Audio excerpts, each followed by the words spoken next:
வணக்கம். யாரும் மேலே தள்ளிடாதீங்க, சத்த பொறுமையாக பாருங்கள். நீங்கள் இப்போ பார்த்துக்க இருக்கிறது வந்து தும்ப செடி. இதை வந்து நான் உங்கள்கிட்ட அடுத்த வீடியோவில் போடுறேன்னு சொன்னேன். இதுக்கு பேர் வந்து தும்ப செடின்னு சொல்கிறது கிடையாது, இது பாப்பாத்தி செடின்னு கூட சொல்லலாம். அங்கே யாருங்க பாப்பாத்தி உட்காந்து இருக்கு எங்க தெரியலையா? அந்த கேமரா மாட்ட மாட்டேங்குது. சாரி, கேமரா குவாலிட்டி அவ்வளோதான். பாப்பாத்தி உட்காந்து இதில் வந்து தேன் குடிக்கும். இந்த பூவில் வந்து தேன் இருக்கும். அந்த பாப்பாத்திக்கு உண்டான உணவு வந்து இந்த பூவில் வந்து கிடைக்கும். பாப்பாத்தி வந்து முக்கியமாக இதில் தான் உட்காரும்.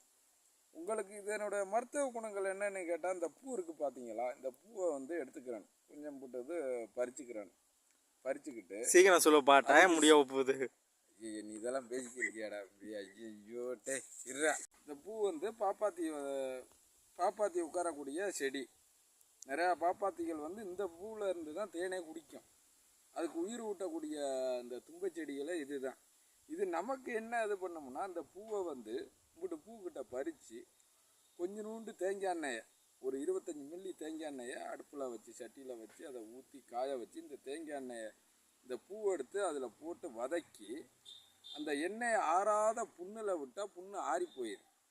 இன்னும் இந்த இலை இருக்குது பார்த்தீங்களா, இந்த இலை வந்து சாறு வந்து முகப்பரு இதுகளுக்கு வந்து ரொம்ப ஒரு நல்லது. அதை மூஞ்சில் தடவுனா அந்த முகத்தழும்பு வந்து இருக்காது, பருத்தழும்புகள் வந்து இருக்காது.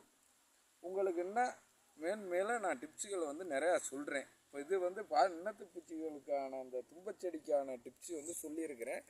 அடுத்து வந்து உங்களுக்கு இந்த சிறுநீரக கல் அடைக்குது பார்த்தீங்களா, அதை வந்து நான் உங்களுக்கு வந்து அடுத்த வீடியோவில் நான் உங்களுக்கு வந்து எடுத்து போட்டு சொல்கிறேன். நீங்கள் வந்து இந்த ஆறாத புண்ணுகளுக்கு இதுகளுக்கு வந்து இந்த தும்பச்செடி இதுகளை வந்து இது பண்ணுங்கள், சரியாயிரும். முடிஞ்சிருச்சா?